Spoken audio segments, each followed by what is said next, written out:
Olá, estamos de volta com o nosso estudo das quintas-feiras. Nós estamos estudando um panorama do Antigo Testamento e já vimos caminhando há um tempo, né, procurando estudar, meditar na Palavra de Deus, encontrar a mensagem de Deus através desses livros da Bíblia. Nós já estamos agora iniciando o nosso estudo no segundo livro dos Reis. Né?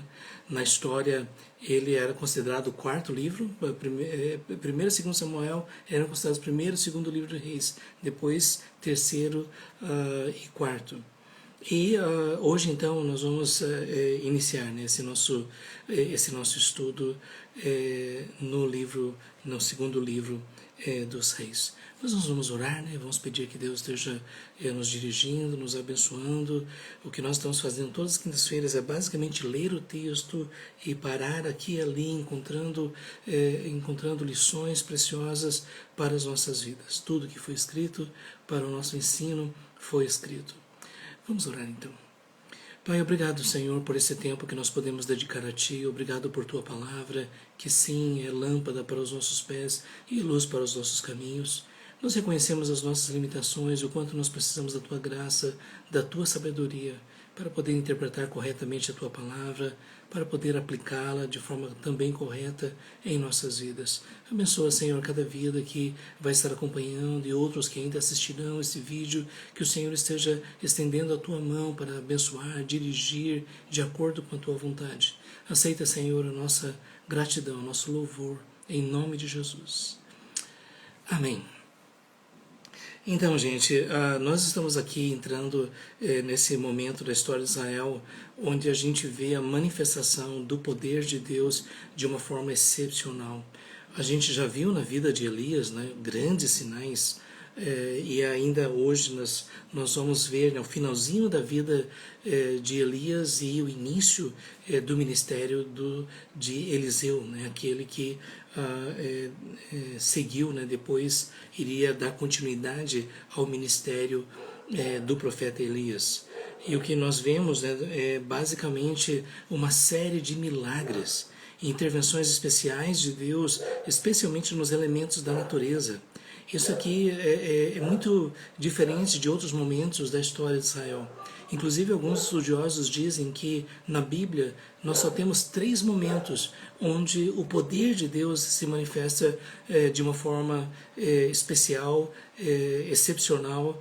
E lógico, nós sabemos que através da história Deus tem agido, mas esses 3 momentos se destacam nas Escrituras. O primeiro é durante Moisés e a libertação do Egito, né? Lógico, todas aquelas grandes pragas, aqueles grandes sinais, todas as manifestações de Deus no meio do povo de Israel.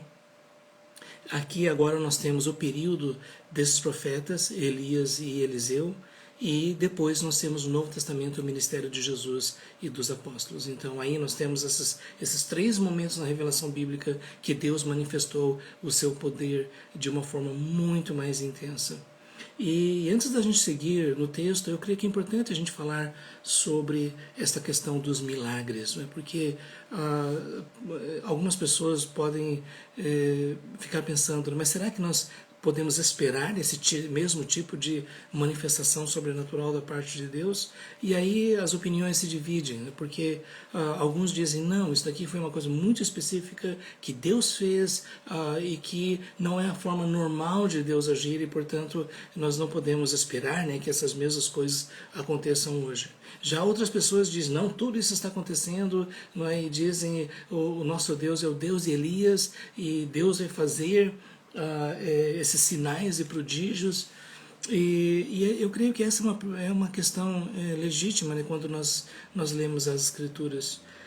Eu creio que primeiro nós precisamos reconhecer assim, que Deus é soberano sobre a história e que Ele cumpre os seus propósitos dentro do seu plano definido, dentro dos tempos e épocas que Ele mesmo determinou para a sua glória, e que sim, nós podemos dizer que sinais e prodígios deste nível que nós vemos na época de Moisés, na época de Elias e Eliseu e especialmente na época de Jesus, isso nunca mais aconteceu na história da igreja dessa forma.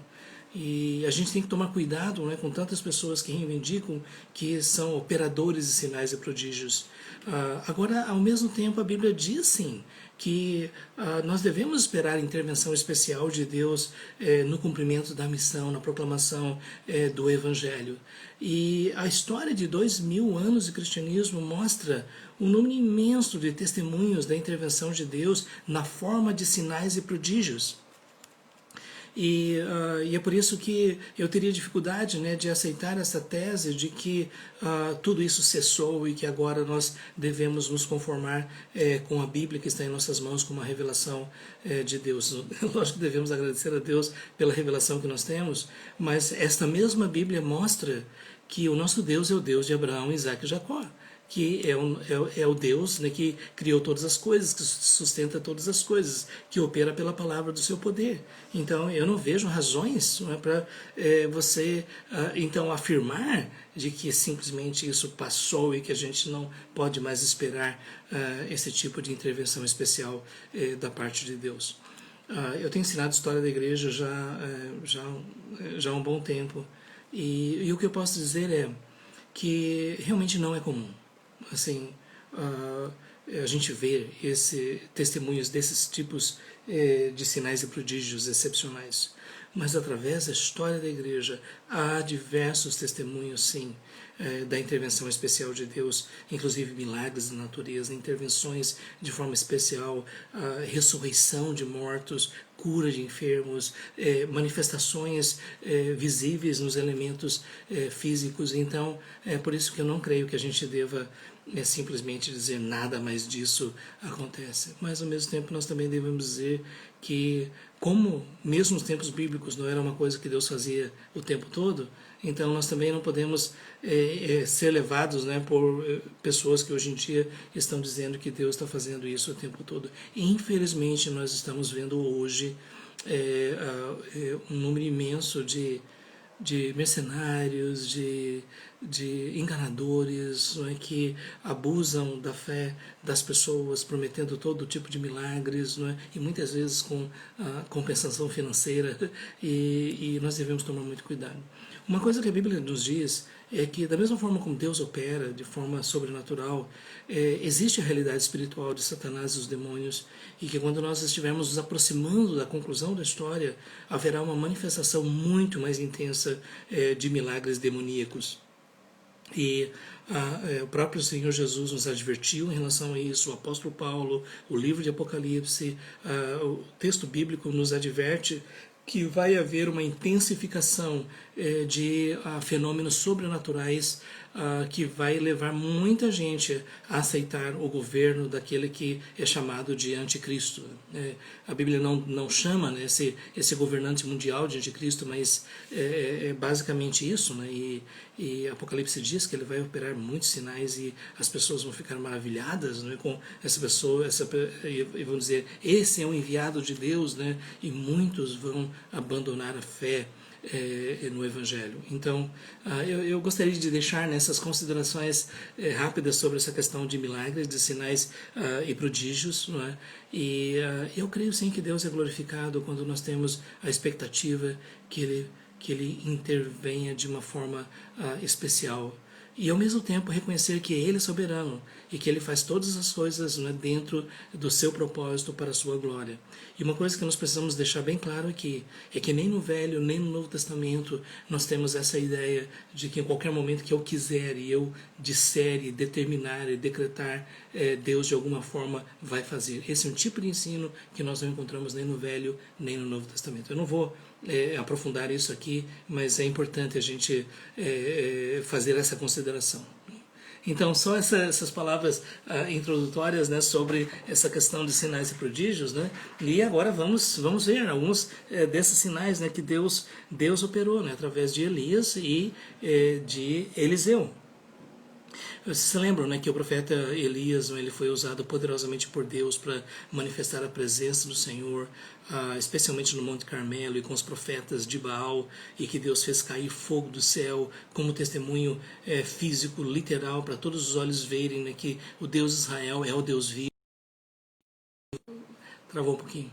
E ainda assim Elias quando soube, né, que Jezabel queria matá-lo, ele ficou receoso, com medo, né, mas Deus o encorajou, o incentivou, e Elias é considerado os maiores profetas, né, que nós temos. Vocês se lembram, né, que quando houve aquela manifestação da presença de Deus no ministério de Jesus, no chamado Monte da Transfiguração, os dois que estavam ali eram Moisés e Elias. E eu creio que ali eles estavam representando a revelação de Deus na lei e nos profetas. E Deus estava dizendo ali para os discípulos, não é? Este é o meu filho amado, a ele ouvi. Então nós temos em Jesus a revelação final de Deus. E aí nós temos uma coisa interessante sobre sinais e prodígios. É que em épocas específicas Deus manifestou sinais para confirmar a sua revelação. E essa é uma coisa que deve ser levada em conta, né? No ministério de Moisés, no ministério de Elias e Eliseu e no ministério do próprio Senhor Jesus. Okay? Então, há um sentido realmente em dizer que os sinais eram uma forma de comprovar que quem estava falando era o Senhor. E aqui no capítulo 1, então, nós temos já o reinado de Acasias, que foi um reinado assim que é descrito de uma forma bastante breve. Não é? Acasias era filho de Acabe, nós vimos, Acabe e Jezabel foram duas pessoas extremamente distantes de Deus e fizeram coisas terríveis através da idolatria. Deus julgou a ambos, não é? Então nós temos aqui agora, depois da morte de Acabe, Moabe se revoltou contra Israel. E veja bem, em todas aquelas nações que havia ali, os Edomitas, os Moabitas e tudo mais, depois você pode estudar a história bíblica, havia essa relação de poder, às vezes subserviência, às vezes de conflito, de guerra, e o fato é que Moabe percebeu, né, que o rei Acabe tinha morrido, e talvez eles estavam até considerando Acasias, talvez tivesse uma liderança mais frágil, e seria então a oportunidade de fugir, né, da cobrança de impostos pesados, né, que o rei Acabe cobrava em relação aos moabitas. Né? E o fato então é que Acasias, né, ele o texto aqui nos diz, né, e caiu Acasias pelas grades de um quarto, ele ficou doente, não é? Ficou enfermo, ferido. E ele disse aos mensageiros: ide consultai Baal-zebub, Deus de Ecrom, se sararei desta doença. Agora observe, Acasias era filho de Acabe, ao invés de ele consultar o Deus vivo, o Deus de Israel, ele foi consultar Baal-zebub, não é? E até hoje, né, nós chamamos, um dos nomes do diabo é Beuzebu, aí está a origem, não é? Mas daí nós temos o anjo do Senhor, né? E esse anjo aqui que aparece, nós não sabemos, mas é bem possível que seja aquele mesmo anjo que através da história de Israel aparece, e algumas pessoas até consideram que seja a manifestação de Jesus antes da sua própria encarnação. A gente não vai entrar nessa questão, mas esse anjo ele ocupa uma posição especial. Esse anjo específico, o anjo do Senhor, ocupa uma posição específica dentro dos propósitos de Deus, né? E esse anjo então disse para Elias, né, para Elias se encontrar com os mensageiros do rei de Samaria. E disse-lhes: porventura não há Deus em Israel para ires consultar Baal-zebub, Deus de Ecrom? Né? Gente, a partir daqui nós já temos, eu creio que uma lição muito importante, não é? Porque se nós temos Deus, se nós temos a sua palavra, se Deus é a fonte de toda sabedoria, por que nós vamos atrás de outras coisas? E eu fiquei até assim, achei estranho, né, que hoje em dia há pessoas, não é, que vão atrás de profetas e profetisas e revelações e tudo, e alguém pode dizer: não, eu estou indo atrás da palavra de Deus. Mas o fato é que hoje em dia muitos desses que se intitulam profetas, eles falam uma linguagem que a gente não vê nas escrituras. E o tipo de mensagens que eles dão são muito distantes daquilo que basta você ler o Velho Testamento para perceber. As pessoas vão atrás, vão consultar, não é, essas pessoas para ter respostas. Mas uma coisa que nós precisamos lembrar, gente: Deus tem a resposta. E nós devemos tomar cuidado com aqueles que dizem que falam em nome de Deus. E se existe um caminho seguro para a gente encontrar as respostas do Senhor, é ler a sua palavra, é ouvir a voz dos verdadeiros profetas de Deus. E nesse caso, no nosso caso agora, nós temos as Escrituras, nós temos de Gênesis e Apocalipse. Então, se você precisa, né, ouvir a voz de Deus, a maneira de você ouvir a voz de Deus é ler as Escrituras. Jesus diz, reais não conhecendo as Escrituras nem o poder de Deus. Não é? O fato de Deus poder, de alguma forma, usar alguém para incentivar e confortar a sua vida, isso é possível, Deus pode fazer isso, mas nós precisamos lembrar, né, que agora a melhor maneira de nós ouvirmos Deus é na sua palavra. Inclusive em Hebreus capítulo 1 diz, né, que tendo Deus outrora falado muitas vezes, de muitas maneiras, aos pais pelos profetas, nos últimos dias nos falou pelo Filho, o qual constitui o herdeiro de todas as coisas. Então eu gostaria só de deixar uma palavra de advertência aqui, cuidado com essa questão de depender desses que se intitulam profetas. Não sei se você já percebeu, né, que de forma geral eles não dão a ênfase que nós vemos na Bíblia sobre a glória e a santidade de Deus, sobre a necessidade do arrependimento e da obediência, sobre a centralidade da mensagem do Messias e do Evangelho, e que a maior parte das pessoas que se intitulam profetas e que dizem falar em nome do Senhor, falam muito mais para situações aqui e agora, você vai ter o seu emprego, você vai ganhar dinheiro, você vai ter isso e aquilo. Perdão. A gente deve tomar muito cuidado com esses que falam em nome do Senhor. Deus pode usar pessoas de diversas formas, sim.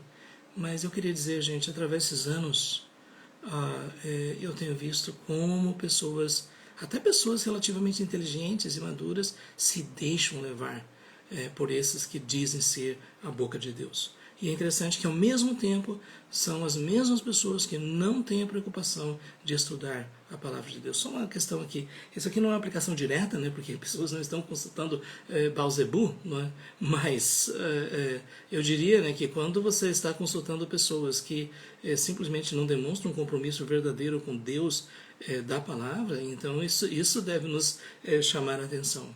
Então, cuidado, viu? Tem muita gente aí que gosta de exercer influência e domínio sobre os outros, né? E é interessante, né? Que muitas vezes chega aquele momento que diz, e Deus está me revelando que você vai me abençoar. Né? É muito comum esse tipo de coisa. Então, nós precisamos de discernimento. Eu não estou negando que Deus possa realmente usar pessoas, mas, ao mesmo tempo, nós precisamos ser muito cuidadosos. Eu fico muito triste de ver pessoas que acabam não tomando mais nenhuma decisão, não fazendo nenhuma mais escolha, sem fazer a consulta, não é? Sem ir ali para ouvir o vaso. Tem que tomar muito cuidado com isso. Bom, mas outra questão mais séria é que tem uma coisa que eu achava que não era muito comum, né? Mas existem algumas pessoas que dão uma olhadinha em horóscopo. Eu não sei se vocês podem confirmar isso. Eu estou falando de pessoas crentes, mas que de vez em quando vão olhar para a internet, eu sou de aquário, eu sou de câncer, ou coisa assim, né? Eu não sei até que se vocês que estão acompanhando podem confirmar, né, que existem crentes que às vezes eles dão uma olhadinha, né, para ver qual é o conselho do dia, né, para o seu signo, né? Mas o fato é que Deus é a fonte da verdadeira sabedoria, não é? E nós devemos buscar nele toda a orientação. Mas vamos seguir, a gente tem muita coisa para ver aqui. E Deus mandou dizer, né, para Acasias que exatamente porque ele não buscou o Senhor e ele buscou Baal-zebub, ele vai morrer, não é? E inclusive que os mensageiros chegam e Acasias pergunta, né, um homem assim, né, vestido de peles, lombos cingidos de cinto de couro, e eles, Elias, o tesbita. Eu estava pensando, o mesmo, né, que incomodava a vida de Acabe, agora é o mesmo que está ali incomodando a vida do rei Acasias. Agora nós temos um incidente interessante aqui, né, nesse primeiro capítulo, que Deus envia, né, aliás, o rei manda um destacamento, né, de soldados, 50 homens e um capitão, não é, para ir buscar Elias. Mas entenda isso, ali ele não estava indo para consultar Elias, estava bem claro que eles estavam ali com a ordem de matar o profeta. E Elias percebeu isso, e por isso ele disse, eu sou um homem de Deus, vai cair fogo do céu sobre vocês. Novamente Sansão falando sobre sinais e prodígios, né? Então, e o fato é que veio fogo do céu, né? E consumiu e matou 50 homens de uma só vez. E depois veio mais 50 que o rei mandou, novamente veio fogo do céu. O que você sentiria se você visse um espetáculo desse diante dos seus olhos? Pessoas mortas, queimadas por causa do fogo que desceu do céu? E Deus, você se lembra, né, que foi o fogo que desceu do céu que veio, né, sobre o altar, né, de Elias gente, e isso é uma forma, né, de Deus mostrar que Elias realmente era um homem de Deus, era alguém que Deus havia separado e que ninguém devia tentar contra a vida dele. E finalmente o terceiro capitão, ele se ajoelhou e disse: olha, não me mate, valorize a minha vida, não é? E daí Deus disse, com esse você pode ir. Parece que fica claro aí que os dois grupos, eles estavam ali com a missão de matar mesmo. Não é? Mas esse aqui então, depois de tudo, foi poupado, não é? O fogo não desceu. Você lembra aquilo que eu falei sobre o fogo, né, do Monte Carmelo? Que na verdade era um fogo poderoso, não sei se você entende, assim, não eram umas faixazinhas, não. Era como se fosse uma enchente de fogo, né, descendo do céu. Então a gente fica pensando, mas gente, que coisa, né, que Deus fez, não é? E deixou esses homens apavorados, não é? E finalmente Elias então foi falar com Acasias somente para confirmar: é isso que vai acontecer, você não vai ser curado, você vai morrer. E o fato é que isso se cumpriu. E Deus cumpriu esses juízos exatamente por causa da decisão de Acasias de consultar Baal-zebub, o deus de Ecrom. No capítulo 2, nós temos agora a sucessão. Isso é, Elias, né, estava desenvolvendo esse ministério e tudo mais, mas chegou a hora de Elias transferir, não é, a responsabilidade para Eliseu. E só uma pequena observação aqui, não é, sobre essa questão de sucessão, não é? Porque é muito importante a gente ver através da história da igreja que quando alguém desenvolve ministério, é importante investir na vida de pessoas para que elas possam dar continuidade. Às vezes, né, por exemplo, o próprio Jesus deixou um modelo, né, de ter investido nos 12, né, ainda que pelo menos um se afastou. Mas no caso de Elias a gente vê isso, né, de que para que o seu ministério continuasse era necessário, né, que um outro profeta, né, continuasse aquilo que Elias estava fazendo, né. E quando o Senhor estava para tomar Elias, Deus havia dado uma revelação de que Elias não iria morrer. Elias seria tomado pelo Senhor. Novamente aqui uma manifestação do poder de Deus, não é? E o fato é que quando Eliseu soube, não é, que a qualquer momento Elias seria tomado, então Eliseu disse: eu não vou sair de perto de Elias. Elias ia para um lugar e diz: tão certo como viu o Senhor, não te deixarei. E eu estou pensando assim, o que é isso? Às vezes até parece uma nota um pouquinho cômica, mas na verdade não é. É o discípulo que estava dizendo: eu quero estar presente no momento em que Elias for tomado. Não é? E o fato é que então Eliseu acompanhou nós temos aí esses 50 homens, discípulos. É como se houvesse uma escola de profetas. Não somente Elias e Eliseu, mas 50 homens. Se lembra, né, que na época de Acabe e Jezabel, eles mandaram matar muitos profetas. Então, a ideia dos profetas já era uma estrutura dentro de Israel, não é, de um número de pessoas que ouviam o chamado do Senhor para se dedicar ao estudo da lei e trazer a palavra de Deus naquela época. E o fato é que eles pararam junto ao Jordão. E aqui tem uma coisa interessante, né? Porque quando o povo de Israel foi entrar na Terra Prometida, eles passaram pelo Jordão. E agora aqui Elias, ele tomou seu manto, enrolou, feriu as águas, as quais dividiram para os dois lados, e passaram ambos em seco. Não sei se você percebe que aqui nós vemos Deus dando testemunho, né, de que Ele continua presente na história do seu povo, Ele continua operando esses sinais e prodígios. E essa questão de Elias, não é, abrir o Rio Jordão é para mostrar que o Deus que abriu o Mar Vermelho, o Deus que abriu o Rio Jordão, né, fez parar o Rio Jordão na época de Josué, é o mesmo Deus que está com Elias e é o mesmo Deus que vai estar com Eliseu. Em outras palavras, Deus continua agindo na história, Deus continua cumprindo os seus propósitos. E é nesse momento então que Elias é elevado aos céus. Elias disse a Eliseu: pede-me o que queres que eu te faça. antes que seja tomado de ti. Essa é uma pergunta difícil, não é? Mas Elias diz, o que você quer? E Eliseu disse, peço que me toque por herança porção dobrada do teu Espírito. Na verdade, o que ele estava pedindo é que o mesmo Espírito de Deus que estava operando sinais e prodígios na vida de Elias, Eliseu queria porção dobrada. E veja bem, porção dobrada, eu creio que isso se cumpre na vida de Eliseu, porque, na verdade, Eliseu fez mais sinais do que Elias. Deus manifestou seu poder de uma forma mais excepcional do que Elias. Então, isso mostra, né, que o pedido de Eliseu era para que Deus pudesse continuar agindo agora através dele, né, porque Elias estava partindo.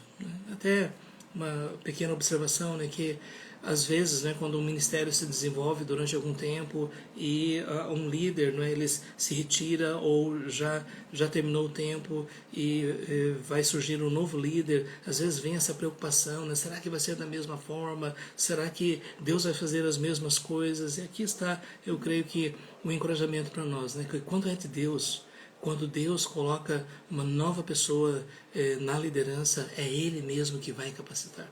E às vezes pode fazer mais do que fez através do líder que dedicou a sua vida, os seus anos a uma comunidade, ao ministério, né? Eu acho que essa é uma lição importante para nós. É Deus que faz a obra, é Deus que continua levantando as pessoas para cumprir o seu propósito, né? Então, para mim, isso é algo interessante, né? Nós não devemos colocar a nossa confiança em homens.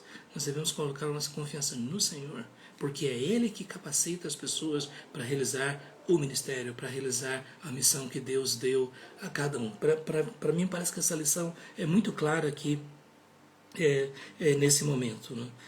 E é por isso que agora eu só queria dizer, gente, assim, eu não creio que está correto a gente fazer essa oração. Já vi muitas pessoas dizendo assim, agora derrama sobre ele a porção dobrada do Espírito e coisas assim, né? Por quê?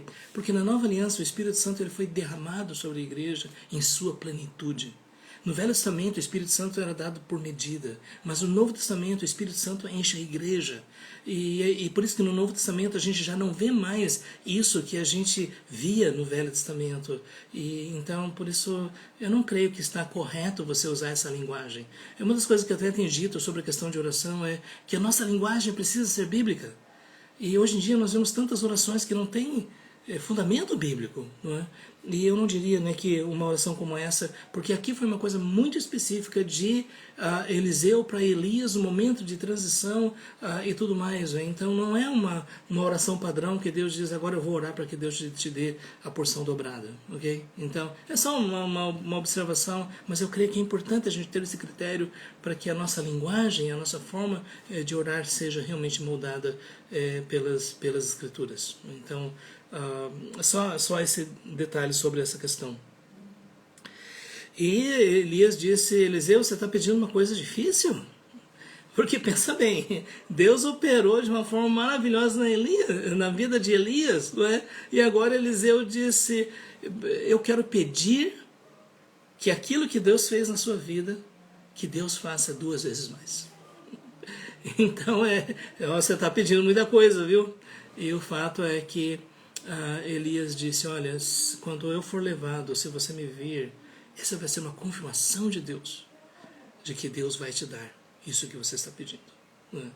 E o texto diz, indo eles, andando e falando, eis que um carro de fogo, com cavalos de fogo, os separou um do outro. Então eles estavam aqui juntos, e apareceu um carro de fogo com cavalos de fogo, né? Aí o pessoal da área de UFOS diz, foi um disco voador. Não, isso é uma manifestação do poder de Deus, né? Da mesma forma como naquela... É bem possível, né, que se Deus fosse fazer isso nessa época, seria um carro. Mas naquela época era cavalo e era uma carruagem, não é? E até depois surgiu um filme, né, Carruagens de Fogo, né? Mas era uma carruagem, mas era algo espiritual, isso era o poder de Deus. Mas para ficar bem claro, né, que como se Deus estivesse chegando para Elias, né, e abrisse a porta, pode subir, chegou a hora, né? E o fato é que num redemoinho, né, como se fosse um tornado, algo assim. Você pode imaginar um espetáculo que nós temos aqui, né, uma carruagem flamejante, cavalos flamejantes, e Elias ali, e ele subindo, né, como num tornado, né, é uma coisa espetacular, né, e foi isso que Deus fez, né, e Elias subiu ao céu num redemoinho. E o que vendo Elias clamou: meu pai, meu pai. Ele ficou, na verdade, ele estava extasiado, né, diante de uma manifestação toda poderosa, tão poderosa como essa, né? Carros de Israel e seus cavaleiros. E nunca mais o viu. E tomando as suas vestes, rasgou-as em duas partes. Aqui nos dá a entender, né, que agora, aliás, ele pega o manto que Elias deixara cair e voltando-se pôs-se à borda do Jordão.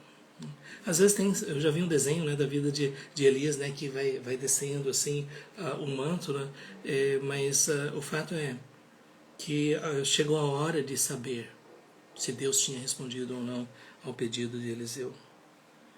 E quando ele chegou então de volta ao Jordão, tomou o manto que Elias deixara cair. Você percebe que o manto de Elias era o símbolo do ministério, era o símbolo do chamado para ser profeta. Não havia nada de mágico, não havia nada de nenhuma energia que estava ali no manto de Elias, mas era o símbolo. E o fato é que então Eliseu feriu as águas e ele disse: onde está o Senhor Deus de Elias?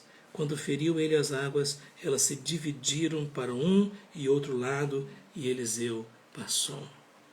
Essa é uma forma de Deus dizer: Eliseu, como eu fui com Elias, eu estou com você. Como eu usei Elias, eu vou usar você. Gente, que mensagem! Foi o próprio Deus. E quando a gente vai ver o ministério de Eliseu lá na frente, a gente vai ver muita coisa acontecendo, como Eliseu precisava desta confirmação, né, dessa segurança de que o Deus de Elias é agora também o Deus de Eliseu, né, e que vai continuar operando. Interessante, né, que todos aqueles seguidores, os discípulos, né, de Elias, os 50, eles disseram: Elias desapareceu, a gente precisa ir atrás. E Eliseu sabia do que tinha acontecido, disse: não vão. Mas eles insistiram, disse: vocês então podem ir. O fato é que não encontraram mais Elias. Não é? E aqui me parece que tem algo assim interessante também, é o seguinte, né, quando existe uma transição de liderança, aqueles que estavam debaixo por exemplo, aqueles que estavam debaixo da liderança de Elias, agora estariam debaixo da liderança de Eliseu. E aqui eu creio que é algo tão importante para nós. Deus tem o seu tempo, Deus tem a sua forma de lidar com as coisas. Então eu disse: olha, o tempo de Elias terminou. Deus levou Elias. Agora a obra precisa continuar. Eu achei interessante isso, né? E é por isso que eu até queria dizer para vocês, né, às vezes nós temos que passar por esse momento traumático, né, de transição de um pastor está saindo, o outro está chegando, não é? Mas o importante é saber que esse que está chegando tem a unção e a graça de Deus para cumprir o ministério. Essa questão é a mais importante, não é? E nós vemos então aqui, não é, que às vezes você vê, né, tem pessoas que ficam com uma espécie de saudosismo, né, diz assim: mas na época de Elias, mas na época de Elias. Então, entende o que eu quero dizer, não é? E o fato é que se a obra precisa continuar, vou dizer: graças a Deus pela época de Elias, mas está na hora de olhar para frente, porque Deus quer continuar a sua obra, Ele quer cumprir os seus propósitos. Então vamos seguir em frente, não é? E o que nós podemos é olhar para trás e agradecer por aquelas pessoas que Deus usou, e ao mesmo tempo olhar para frente e saber que o Deus de Elias é o nosso Deus, e portanto Ele vai continuar conosco, vai continuar nos dirigindo, e vai continuar agindo. Eu creio que essa também é uma lição muito importante para nós, quando a gente para pensar, né, nessa questão toda de transição de liderança. Interessante, né, que quando os homens da cidade disseram a Elias: eis que é bem situada essa cidade, como vê o meu senhor, porém as águas são más e a terra é estéril. Aí você vê, não é, que eles tinham um problema, porque eles precisavam se estabelecer num lugar. E o lugar em si era bom, mas sem água ninguém vive ali, né? Especialmente naquele contexto de aridez, né, do deserto. E quando diz que águas são más, é porque havia águas contaminadas, águas que não eram potáveis, né? E as pessoas bebessem poderiam morrer. E é interessante isso, né? Que Eliseu disse: trazei-me um prato novo e ponde nele sal. E lhe o trouxeram. Quando você pensa no prato, né, é basicamente aquilo feito de barro, né? E então saiu ele ao manancial das águas e deitou o sal nele. Agora veja bem, essa água ruim que estava saindo, Eliseu pegou sal e jogou na fonte, como se fosse, né, um vertedouro. Né? Ele jogou lá e a água ficou boa. Né? E daí alguém pode pensar assim, qual era a fórmula? Eliseu devia saber, né, que tinha alguma substância que ia purificar a água. Não, na verdade, não importa a quantidade que se jogasse de sal, a fonte continuaria fazendo brotar água impura. Não é? Quando a gente pensa na questão da corrente, o que Deus fez ali foi, através de algo físico, algo visual, Deus purificou aquela fonte. Aquela fonte, né, que saía uma água que não podia ser bebida, Deus colocou a sua mão ali e com o seu poder purificou aquela fonte. E aí, gente, me permita só fazer uma alegoria, e aí não é o sentido do texto, mas veio à minha mente e eu acho interessante, né? Que muitas vezes o nosso coração é essa fonte de água ruim, não é? E que não tem condições de fazer, com que pessoas ao nosso redor possam ser abençoadas e tudo mais, não é? Mas Deus chega com sal, não é? E restaura, não é? E a partir daí o coração regenerado, transformado, agora vai produzir água saudável, não é? E através das nossas vidas nós vamos poder abençoar a vida de outras pessoas, não é? Gente, eu quero dizer, isso não é sentido do texto, isso é uma coisa que veio à minha mente, né, para que ninguém diga, né, que eu estou interpretando de forma incorreta o texto. Mas, como analogia, é algo interessante. Mas de qualquer forma, nós vemos aqui que Deus está confirmando vez após vez, diante dos discípulos que eram de Elias, agora são de Eliseu. Deus está confirmando, né, que Eliseu realmente vai dar continuidade ao ministério de Elias. Agora, aqui no final do capítulo 2, nós temos algo estranho. E eu me lembro que muitas vezes eu li isso daqui e eu estava pensando, o que é isso? Não é? Porque, veja bem, então subiu dali a Betel e indo ele pelo caminho, os rapazinhos saíram da cidade, zombavam dele e diziam-lhe, sobe calvo, sobe calvo. Virando-se ele para trás, viu-os e os amaldiçoou em nome do Senhor. Então 2 ursas saíram do bosque e despedaçaram 42 deles. Dali foi ele para o monte Carmelo, de onde voltou para Samaria. Gente, isso é uma coisa assustadora, não é? Assim, como é que a gente lida com isso, não é? O profeta Elias está indo e aparecem os rapazinhos. A palavra rapazinho aí se refere a adolescentes, sabe? 13, 15, 17 anos, possivelmente por aí, não crianças, né? E esses rapazinhos, eles estavam zombando o profeta. Eu queria lembrar, gente, que não fazia muito tempo que Acabe e Jezabel criaram uma cultura de rejeição aos profetas. Não somente isso, de perseguição e de tortura e morte. Então, é por isso que aqui não era pelo fato do profeta ser careca, né? Quer dizer, aqui nós temos a diferença, né? Que parece Elias tinha cabelo e Eliseu era careca, não é? Mas não era pelo fato de ele ser careca, mas é pelo fato desses adolescentes não respeitarem a autoridade de Deus, não respeitarem, né, que Deus estava falando através de Eliseu, né? E o que nós vemos é que quando Eliseu amaldiçoou, ele na verdade não estava reagindo por causa de bullying, né? Se a gente pode dizer assim. É por isso que eu quero dizer, viu? Se alguém fizer bullying com você ou fizer qualquer comentário sobre algum aspecto físico ou coisa assim, não amaldiçoe essas pessoas, né? Nem peça, né, para que alguns ursos possam sair e devorar essas pessoas. Não faça isso, não.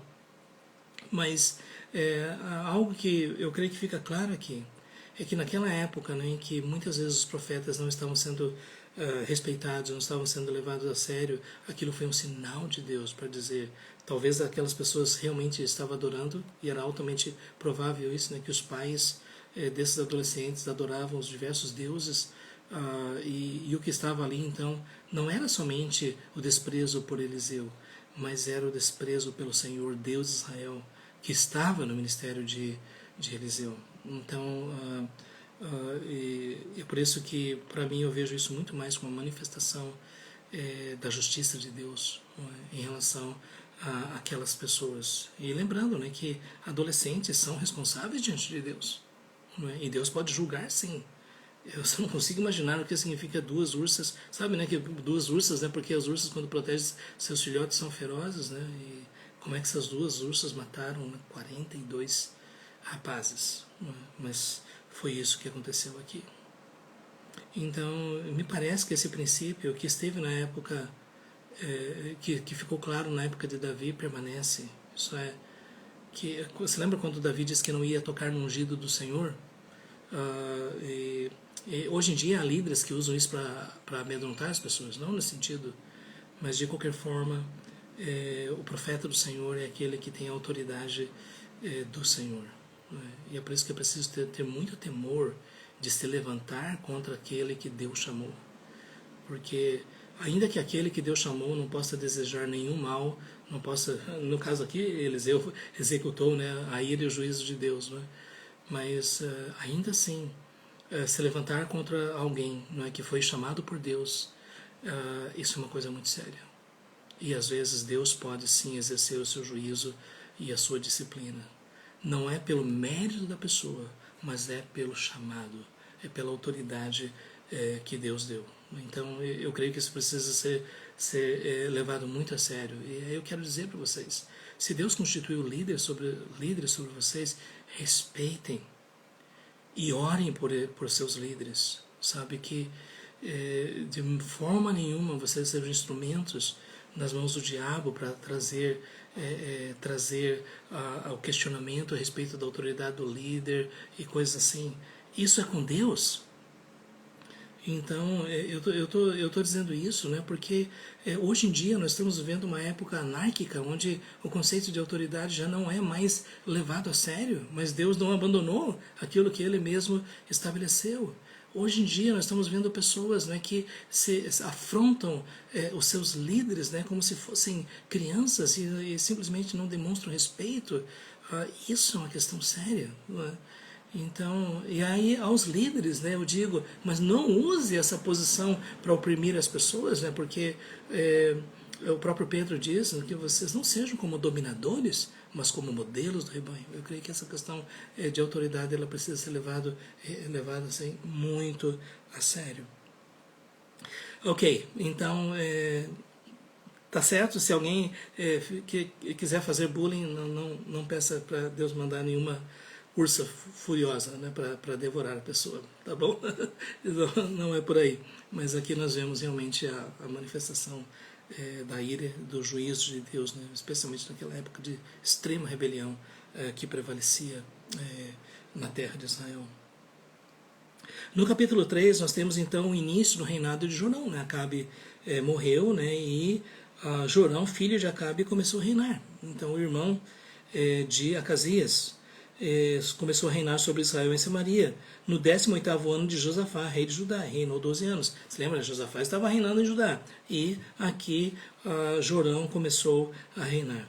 E basicamente o que nós temos ele fez o que era mal perante o Senhor, não como seu pai, ele não foi tão terrível como Acabe. Por isso que mostra que um dos reis mais terríveis que Israel já teve foi Acabe.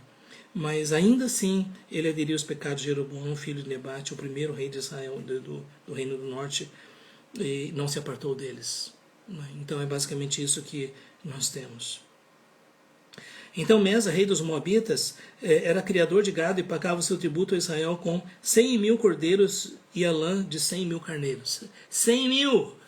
Você pode imaginar o que é isso, né? Você ser uma nação subserviente a Israel, não é? E possivelmente isso deveria ser talvez o pagamento de um ano, não sei qual era o período. mas de todos os seus rebanhos tirar 100 mil cordeiros, não é? E a lã já, né, tirada de 100 mil carneiros, né? Isso era muito pesado, né? E quando morreu Acabe, então o rei de Moabe se levantou contra Israel, né? E Jorão ao mesmo tempo saiu de Samaria e fez revista a todo Israel, está chegando a guerra, não é?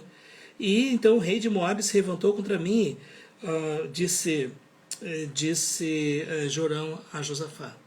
Você percebe que nesse momento estava havendo uma relação de paz. Uma boa parte da história havia guerra civil, ou guerra entre os dois reinos, o reino do norte e o reino do sul. Mas nesse momento, Josafá era um rei bom, era um homem temente ao Senhor que procurava ouvir a voz de Deus. Subirei e serei como tu és, o meu povo. Aliás, Jorão perguntou: Josafá, você vai subir comigo? Ele disse: subirei. Serei como tu és, o meu povo, como o teu povo, os meus cavalos, como os teus cavalos. A mesma coisa que ele tinha dito para Acabe. Então perguntou Jorão: por que caminho subiremos? Respondeu ele: pelo caminho do deserto de Edom. Partiram rei de Israel. Nós temos aqui 3 reis: rei de Israel, rei de Judá, rei de Edom. Depois de 7 dias de marcha, não havia água para o exército e para o gado. Então disse o rei de Israel: ai, o Senhor chamou esses 3 reis para os entregar nas mãos de Moabe. E veja bem, era uma situação extrema, quer dizer, depois de 7 dias, não é, de marcha, não tem água. E perguntou Josafá. Josafá temia o Senhor, conhecia o Senhor, disse: não há aqui algum profeta do Senhor para que consultemos o Senhor por ele? Respondeu um dos servos do rei de Israel: aqui está Eliseu, filho de Safate, que deitava água sobre as mãos de Elias. Você percebe novamente a questão da transição, né? Eliseu, a princípio, era basicamente aquele que era o assistente de Elias, que trazia água para Elias. E agora ele é o profeta, né? Mas Eliseu disse ao rei de Israel: que tenho eu contigo? Vai aos profetas de teu pai, aos profetas de tua mãe.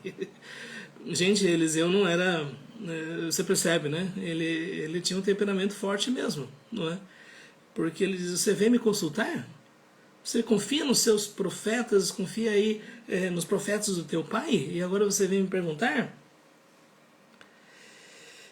Porém o rei de Israel lhe disse: não, porque o Senhor é quem chamou esses 3 reis para os entregar nas mãos de Moabe. E ele estava dizendo: não, é Deus quem deu orientação para a gente ir para lutar contra Moabe.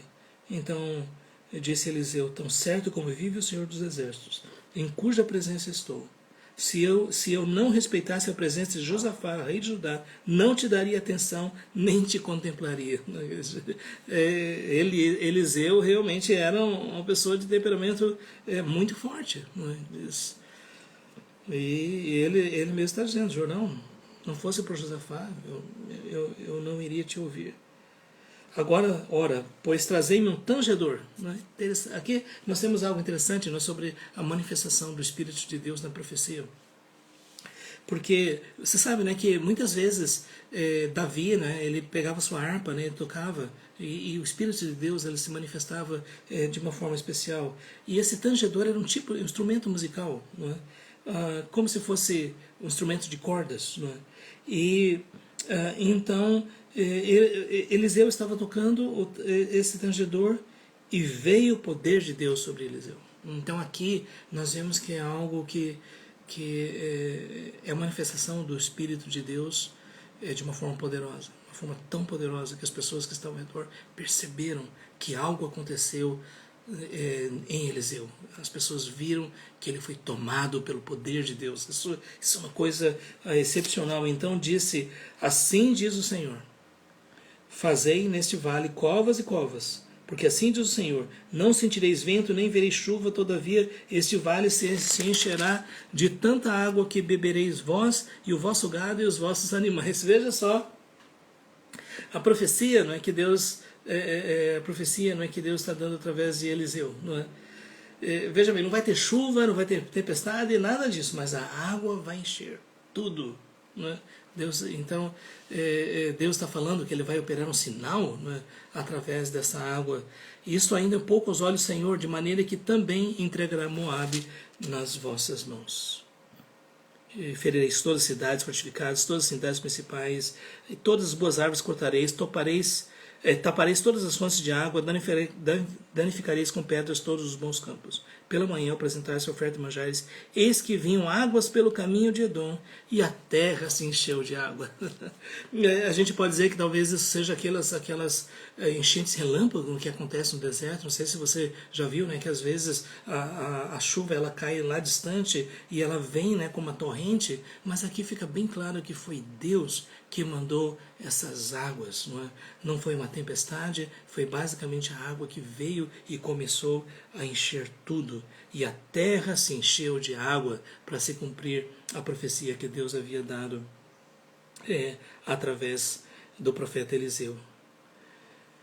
E quando os moabitas, ouvindo pois, né, todos os moabitas que os reis tinham subido para a peleja contra eles, todos que cingiam o cinto, desde o mais novo até o mais velho, foram convocados e postos nas fronteiras. Cingir cinto significa colocar a espada, né, para se preparar para a guerra. Né? E eles se levantaram de madrugada, né, e em saindo o sol sobre as águas, viram os moabitas de frente deles, águas vermelhas como sangue. Percebe que aqui não está dizendo que a água foi transformada em sangue, mas de qualquer forma isso parece ser uma referência àquilo que Deus fez através de Moisés. No caso de Moisés, Deus realmente transformou a água em sangue.